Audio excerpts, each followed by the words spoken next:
C'est l'histoire d'un frère que j'ai rencontré dans une madrasa au Maroc. J'ai eu l'occasion, alhamdoulilah, d'apprendre le Coran quelques mois avec lui. Et c'était un frère qui m'avait raconté que quand il était venu à la madrasa, il était parti de zéro. Tu vois, il connaissait quelques sourates, pas plus. Il m'avait dit, j'avais une petite motivation pour apprendre le Coran. Donc il s'est mis dans une madrasa, c'était dans une campagne un petit peu reculée. Il m'a dit, quand je suis arrivé à la madrasa et que je récitais au shir, alors que le shir, dans ma barik, il n'était pas très dur dans la correction.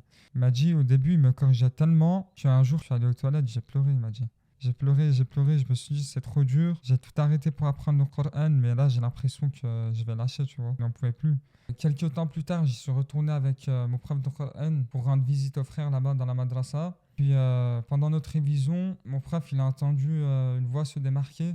Mashallah, une voix magnifique avec une très belle récitation, Allahumma barik. Cette personne, subhanallah, c'était la même personne qui quelques années plus tôt, plein de désespoir, pleurait dans les toilettes parce qu'il pensait qu'il n'allait jamais réussir à réciter le Coran correctement. Et puis, pour la petite anecdote aussi, mon prof lui a fait des sou'al sur plusieurs parties du Coran.